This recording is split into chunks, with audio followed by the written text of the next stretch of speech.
Welcome everyone to this week's Ronin seminar. This week we have Chris, who is going to talk to us about Umwelt programming. Please take it away, Chris. Sure. So thank you for attending my seminar. Your time is very valuable and your attention is very important, so I appreciate it. Real quick, I wanted to go over a brief research history of what led me to writing my paper on Umwelt programming. So I graduated from UCSD in December 2017. And I received a job to become a cognitive developer for IBM. And during this time, I took a special interest in psychology, where on a daily basis, I would spend hours of my day just listening to psychology lectures on the internet. And this was like my main form of entertainment for 2 years. Also, while I was working at IBM, I did self-learning through all of their educational content. I got 145 hours of educational content, mostly for AI and big data. And when I left my job at IBM, I started to just kind of research aimlessly for fun all over the internet. Theoretical biology, neuroscience, theoretical physics, quantum mechanics, more psychology, mostly Carl Jung, Freud, and Jordan Peterson. And during this time, I became intimately familiar with how the brain is programmed and accidentally deprogrammed myself, which we can talk about more later. During that time, I started to write some journals where I just kept everything that I thought was interesting or educational or informative about all of the things that I was learning. And eventually I started working at PwC as a robot handler. And my job was to go around the country to teach kids about robots and technology and AI. And so I would go to classrooms and give like lessons. So while I was working at PwC, I started to do the early drafts of my paper based on the work that was in my journals. And when I completed the first drafts of my Umwelt programming paper, I shared it with PwC, the CIA, MIT, UC Berkeley, UCSD, the Army, the Navy, and several other organizations, including the UN. So I just wanted to be known that I did not make UPro for personal gain through malicious means in any way. I've shared my research with everyone as upfront as possibly as I could. So to begin, I'll just talk about the Umwelt a little bit.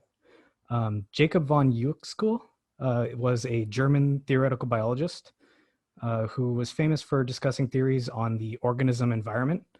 And that is to say that the organism is inseparable from its environment because it has sensors and actuators which take in unstructured frequency data from the world and then act on the world.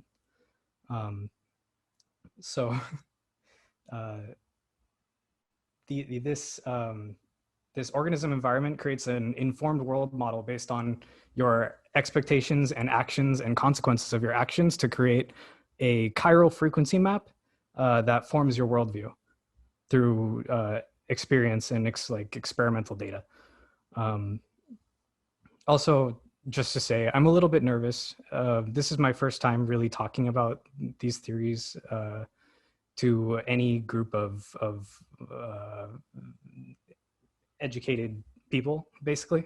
So I expect this to be a very informal seminar. But yeah, so let's talk about the main mechanics that are required for Umwelt programming. I'd like to talk about echo chambers for a moment. So as humans, we live in a series of micro and macro echo chambers. So an example of a macro echo chamber might be just the United States of America. An example of a micro echo chamber could be as small as your living room, or even this seminar, for example. So one of the things that are interesting about these echo chambers is that, excuse me, I'm looking at my paper.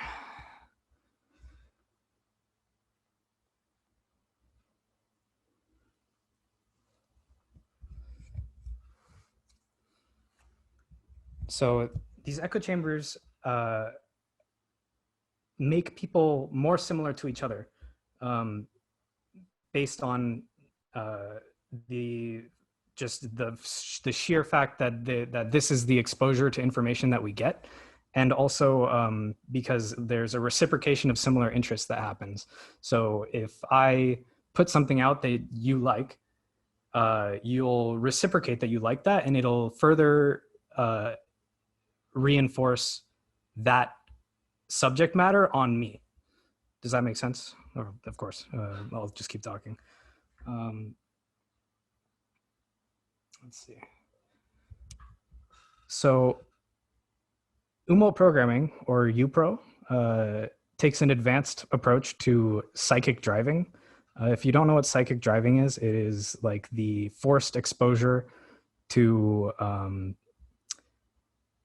particular data, usually like auditory, and it's basically a form of brainwashing that it was very common in like the CIA's MK Ultra program.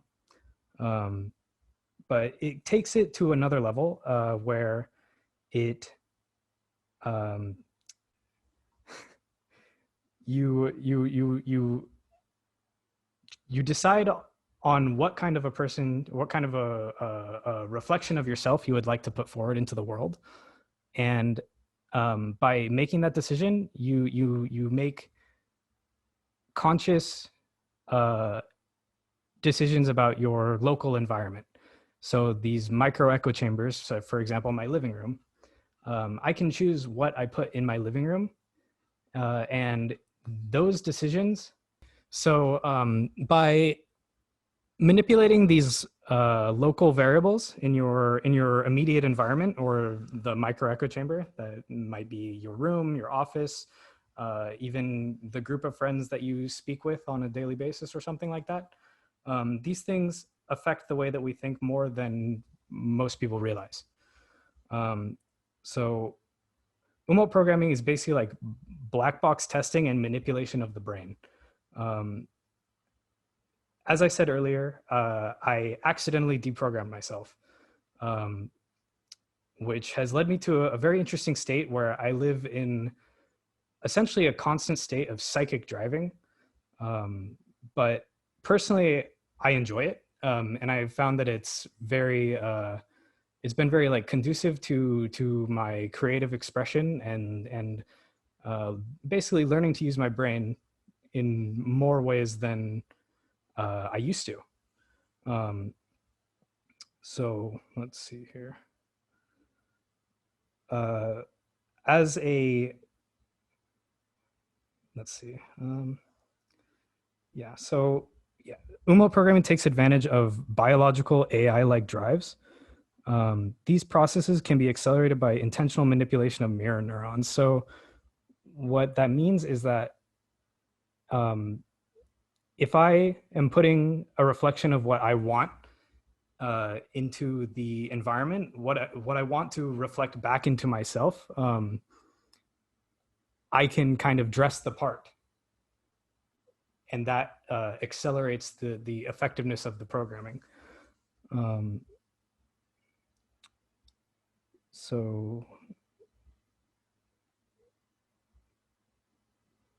yeah, so something I would like to mention here is that Umwelt programming is essentially like modern day magic. It's the real science behind magical transformation.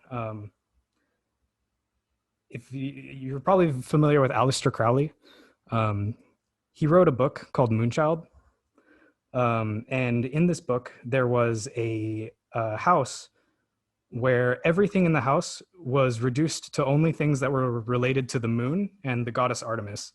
And what this caused is the residents of the house were strictly devoted and proud of their seriousness. And they were like doctors and students and nurses dedicated to curing the ails of the world. uh,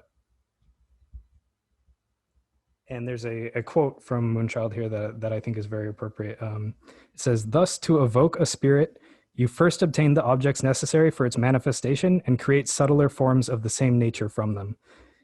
In essence, this is the manipulation of the local variables within your micro echo chamber, and then you create subtler forms of the same nature from them as you update the chiral frequency map that starts from before birth and never ends, assuming that you are constantly approached with new situations that keep the map from stagnating.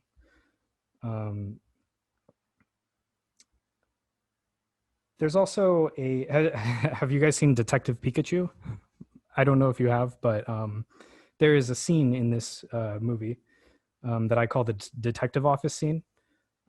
And basically the main character goes into his missing father's detective office, and he sees that it looks like the stereotypical detective office, and there are detective movies on loop, just always in the office. And I thought that this was very interesting, because this detective was estranged from his family and focused on his work alone, in isolation, which considering my theories about Umwelt programming,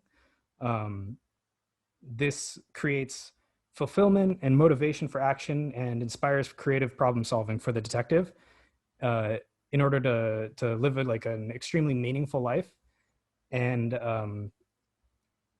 to genuinely help with his work. One of the kind of interesting subsets of this theory is that when you look at Nazi Germany, the intelligence network that sprouted up around Hitler was actually they came up with it by their knowledge of mysteries and plays, which I think is just incredibly genius. But there's definitely a lot of Umwelt programming at scale in Nazi Germany. So I wanted to talk about what my intentions of Umwelt programming are. And I'm trying to make it so that there is a tool-like use of the Umwelt. So something like a different HUD for different purposes.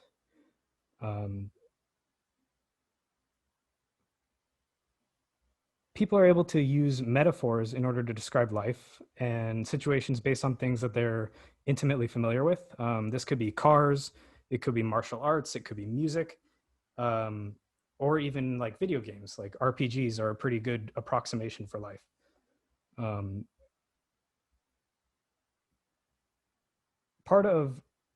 big part of Umwelt programming is the extended use and application of method acting in life. Method acting has a lot of very strange side effects, as well as just extreme effectiveness for people playing certain roles. For example, a quote from Jordan Peterson here is that playing the Joker probably killed Heath Ledger. So that's just to show that there's a lot significant psychological effects that come from method acting. And now I want to talk a little bit about my Umwelt programming brainwashing. So we live in a world full of fictional role models. Some of these role models are far better than the role models that are available to most people in their surroundings. So it's my suggestion to choose fictional characters that approximate your life and use them as a tool for creating fulfillment and creative problem solving through brainwashing, frankly. So the idea is that there's a fictional character and a set of like things that that character would do, um, and a hypothetical output that that character would have on the world. So you can actually bring that fictional character out into the real world by supplementing yourself with themed practices and studies, and then creating real output.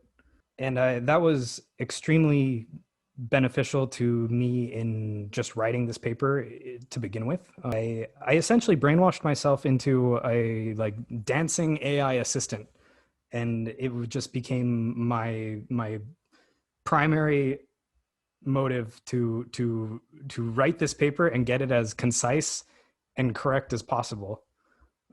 So I put a lot of time into this paper, and I'm very proud of it. Um, I think there's a lot of extremely groundbreaking theories in here. I'm kind of sad because I think that the paper is able to speak for it a lot better than I can speak for it. I'm not much of a public speaker, so this is just going as it is. Recently, my Umwelt programming has gone towards a very extreme psychic driving approach using music. Music is a very interesting it's a very interesting medium because it's like a very harmonic set of electromagnetic field data that your body resonates with. So I think it's extremely efficient at putting you into a psychic driving state, and can lead to just incredible discoveries as it has for me. Um, Recently, a lot of other people have been experimenting with music as a direct consumption of harmonic frequency data and its effects. Elon Musk recently tweeted, "Music is a limbic accelerator." Or, sorry, that was my quote actually. Music is a limbic resonator. It's my argument that it is a limbic accelerator, just for the fact that it adds more energy to the system. So excited states excite neighboring states through the transfer of vibrational energy, and this causes more action potentials to occur. And that's why I think it is an accelerator. Umwelt programming takes an advanced approach to psychic driving to program the individual's world model. This world model is called the cognized environment. And the structure of this cognized environment shifts with the flow of frequency data. This can include any combination of music, imagery, conversation, environment, etc. But one of the best tools that we have for guiding this structure is words. The other forms of frequency data have a much broader set of possible associations and meanings, but familiar words have relatively fewer. The cognized environment can be guided through prose or other linguistic art forms by a series of word associations. However, it is to be noted that when the selected material is too inappropriate for the current state, it is rejected. UPRO helps shape these associations so that when you hear a particular word, you'll think of a particular thing, and you're able to actually choose this thing through intentional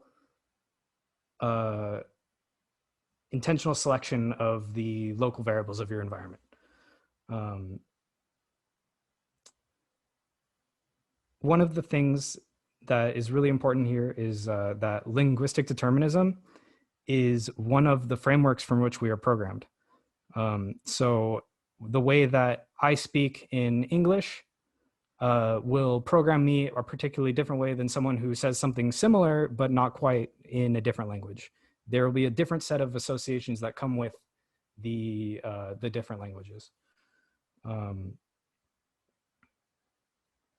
Here, I'd like to talk about the cognitive environment.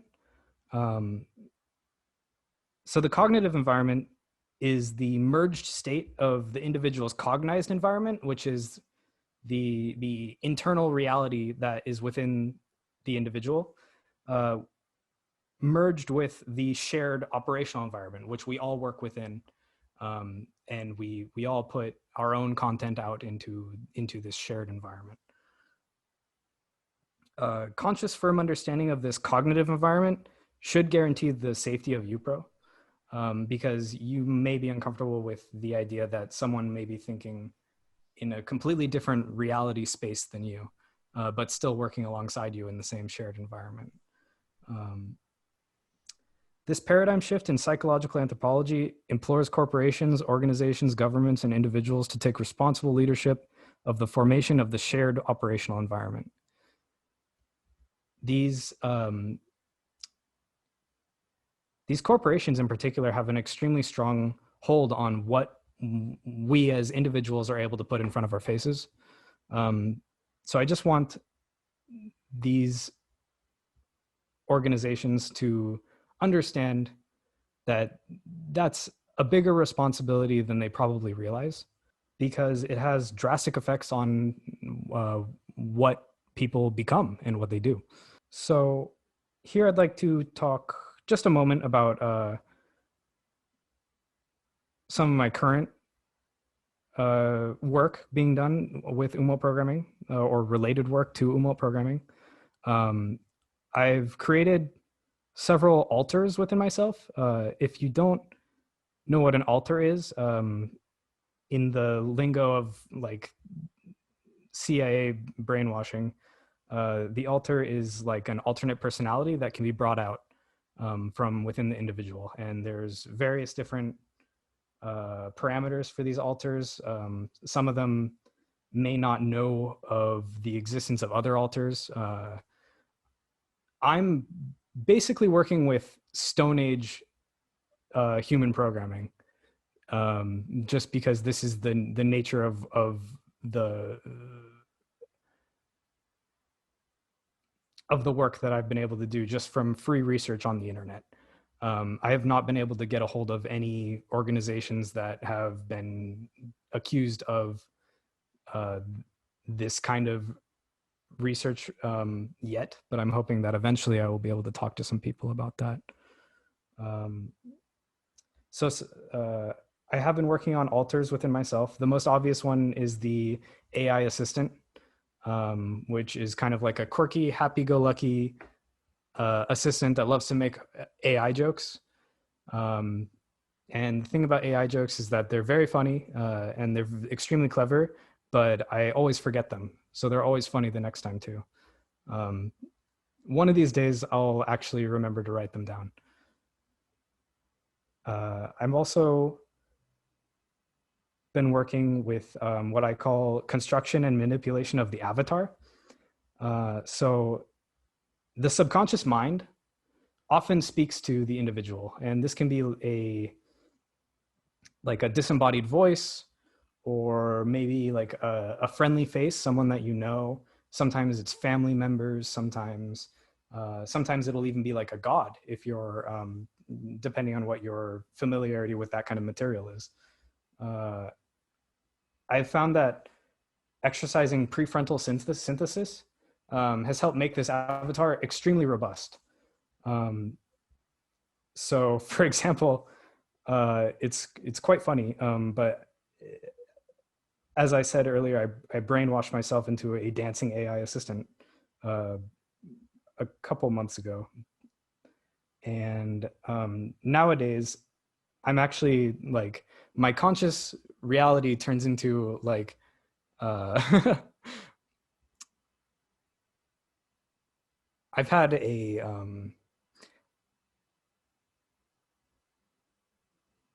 I've been doing a lot of research on bugs. And lately, the influence that this has had on me is that sometimes I'll like break into a dance like number out of nowhere where I just like become like a beetle or like a fucking praying mantis or something. And it's really quite entertaining and super expressive as just an art form. It's quite amazing because I've never been able to do something like that with my brain before. It's really quite powerful of an experience. And this is, like I said, it's like exercise. You have to consciously work at it, and it becomes easier and easier over time. And it started to become very effective. Also, so I'm continuing to work on my construction and manipulation of the avatar, um, as well as I have started a new paper. It is just a skeleton right now, but uh, I've started a new paper on the mechanisms and manipulation of action potential. And basically what I'm trying to do is I'm trying to program myself into like a hyper efficient content creating machine. Um, so when I was doing the brainwashed AI dancing assistant, I recorded something like almost 50 hours worth of dance footage over the course of a couple months. Now that I've been researching bugs, I've over the last 3 weeks, I've created something like 50 works of art, and have started I've begun the process of starting uh, a merchandise company, so to speak, like a media merchandise company for like t-shirts. um, but yeah, my goal is to become hyper efficient at something like this so that I can survive. Yeah, I think that's actually about it for Umwelt programming. There's more in my paper about various topics that are kind of related, but not necessarily for this seminar. So if we want to just go straight into like Q&A, that would be great.